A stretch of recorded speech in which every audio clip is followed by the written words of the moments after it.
करना चाहिए, क्योंकि ओबीसी इतना बड़ा समाज है और इसके साथ अगर अन्याय हो रहा है तो हम लोग ओबीसी समाज के लोग इसको बर्दाश्त नहीं करेंगे। उसमें कई जातियां हैं, 1000 जातियां हैं ओबीसी का जिस मिला है और अपने ज्यादा ले लिए हैं। हमको विरोध नहीं है, आप अपना राज्य में मालिकाना हक रखते हैं, आप जितना मर्जी ले लीजिए, लेकिन हमारा जो राष्ट्रीय परिप्रेक्ष्य में 27% मिलता है उसको मिलना चाहिए। अगर नहीं लागू हुआ तो हम लोग चरणबद्ध आंदोलन करेंगे। नमस्कार, जोहार। झारखंड में अभी आदिवासियों और कुर्मियों की मांग जो है वो थमा नहीं है, वहीं उसी बीच में ओबीसी की मांग तेज हो रही है। आज झारखंड राज्य के महामहिम राज्यपाल के पास हुसैनाबाद के पूर्व विधायक शिव पूजन मेहता अपने मांगों को लेकर उनके पास गए हुए थे। उनका कहना है कि ओबीसी को जब बिहार में संयुक्त था उस समय झारखंड में 27% आरक्षण मिलता था, जबकि 15 नवंबर 2000 के बाद झारखंड में ओबीसियों को 14% आरक्षण मिल रहा है, जबकि ओबीसी की संख्या 50% से भी ज़्यादा है। उन्होंने ये तर्क दिया कि एसटी जिनकी संख्या लगभग 26% है और 26% आबादी है, उसके हिसाब से उनको 26% आरक्षण भी मिलता है और एससी लगभग 14% है झारखंड में, वहीं उनको आरक्षण 10% मिलता है। इसी आधार पर तर्क देते हुए शिव पूजन मेहता ने कहा कि ओबीसी की संख्या 50% से ज़्यादा है, इसीलिए ओबीसियों को उनका हक और अधिकार मिलना चाहिए। उनका 27% जो आरक्षण राष्ट्रीय स्तर पर चल रहा है उसको राज्य में जल्द से जल्द लागू होना चाहिए। उसी बीच कहते हुए उन्होंने कहा कि अगर ये जल्द काम नहीं हुआ तो हम लोग आगे उग्र आंदोलन करेंगे, राजभवन के समीप धरना दिया जाएगा। अन्य बातों पर उन्होंने जोर दिया। देखिए पूरी रिपोर्ट। हम लोगों का जो मुलाकात करने का अभिप्राय था वो 3 बिंदु था।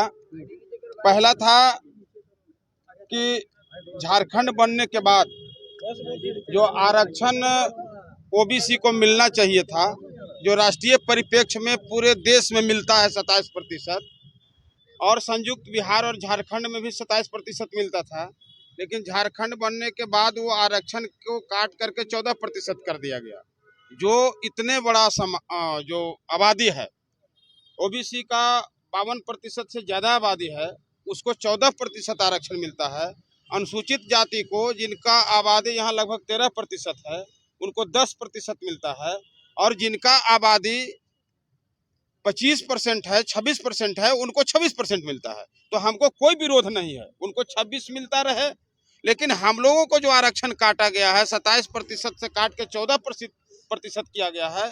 जो राष्ट्रीय परिप्रेक्ष्य में 27% आरक्षण लागू है वो झारखंड में भी लागू होना चाहिए, जो बिहार में भी मिलता है, अन्य राज्यों में भी मिलता है। दूसरा है हम लोगों का मुद्दा, अनुसूचित जाति को भी 12% आबादी जो है 12% आरक्षण का अनुशंसा किया गया। ओबीसी को भी 27% अनुशंसा किया गया। अभी राज्यपाल महोदय से हम लोग बात किए तो ये अनभिज्ञ थे। इनको पहले के राज्यपाल महोदय के समय में 2022 में, जैसा कि उनको बताया गया कुलकर्णी जी के द्वारा कि 2022 में आया था, तो हम लोग राष्ट्रपति को भेज दिया है, लेकिन उसमें संशय यहाँ उत्पन्न हो गया कि अपना आरक्षण भी वो 6% बढ़ा लिए। 27% इधर तो किए, लेकिन 6% बढ़ा लिए। इस वजह से राष्ट्रपति महोदय शायद उस पर विचार नहीं कर रहे हैं। तो पुनः हम राज्य सरकार से मांग करते हैं कि पिछड़े वर्ग को 27% आरक्षण राष्ट्रीय परिप्रेक्ष्य में जो मिलता है वो झारखंड में भी मिलना चाहिए, और अनुसूचित जाति को 12% आरक्षण मिलना चाहिए। और हमारे यहाँ पलामू और गढ़वा में कुड़ुख भाषा और नागपुरी भाषा नहीं बोला जाता है, तो वहाँ के प्रतियोगी परीक्षाओं में अनिवार्य किया गया है। तो वहाँ के बच्चे जो कुड़ुख और नागपुरी भाषा नहीं जानते हैं, वो अगर एग्जाम देते हैं तो फेल कर जाएंगे, और जिले के बाहर के लोग जो नागपुरी और कुड़ुख भाषा जानते हैं वो उसमें पास करेंगे तो नौकरी तो उनको मिलेगी। तो हम लोगों ने ये आज मांग रखा है सामूहिक रूप से कि जो झारखंड में जो सरकार के द्वारा जो थोपा गया है पलामू और गढ़वा में, उसको हटा करके वहाँ पर हिंदी बोला जाता है, भोजपुरी और मगही बोला जाता है, तो इस भाषा को अनिवार्य किया जाए। तो ये 3 मांग थी, और तीनों मांग पर हम लोगों ने राज्यपाल महोदय का ध्यान आकृष्ट कराया है, और बड़े गंभीरता से इन्होंने सुना और अनभिज्ञता जाहिर किया कि 14% कैसे मिलता है। तो बोले वो जो उनके कुलकर्णी जी, वो बोले कि पहले से ही ये है। हम बोले कि झारखंड बनने के बाद 14% हम लोगों को हुआ है। बिहार में हम लोग 2000 के पहले 15 नवंबर 2000 के पहले 27% मिलता था। बिहार बनने से अलग होने के बाद झारखंड बना, तब 14% हुआ है। तो हम लोगों का मांग है कि जो 27% आरक्षण मिलता था मिलना चाहिए।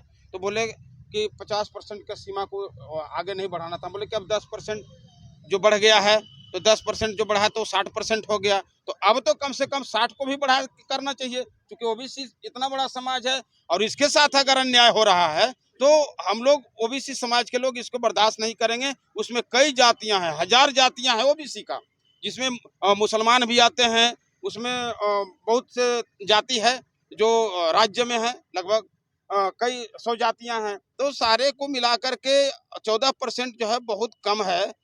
राष्ट्रीय परिप्रेक्ष्य में 27% ऐसे ओबीसी आयोग का अनुशंसा जो है वो तो 36% का है। जो पिछड़ा वर्ग आयोग ने अनुशंसा किया है वो 36% किया है। लेकिन हम लोग 27% मांग रहे हैं कि कम से कम 27 तो मिलना ही चाहिए हर हाल में।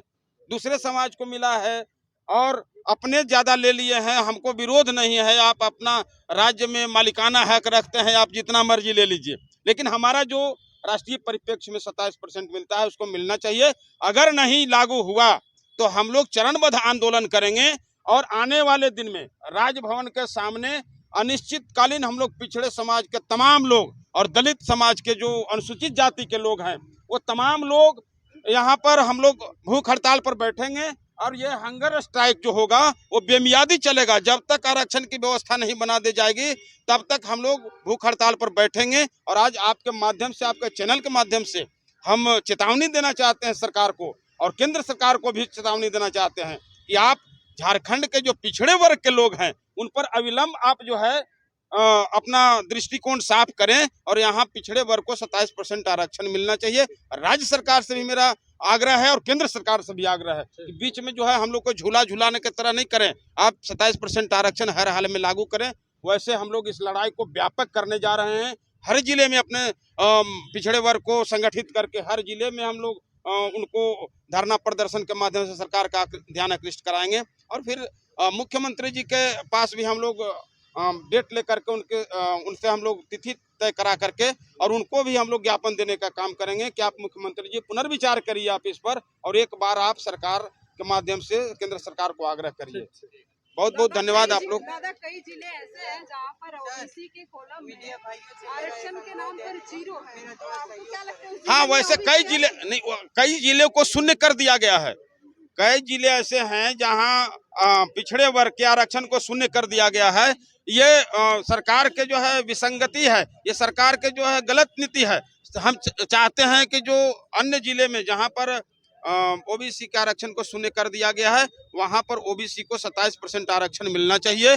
हम इसका पुरजोर वकालत भी करते हैं और इसकी लड़ाई को भी हम लड़ेंगे।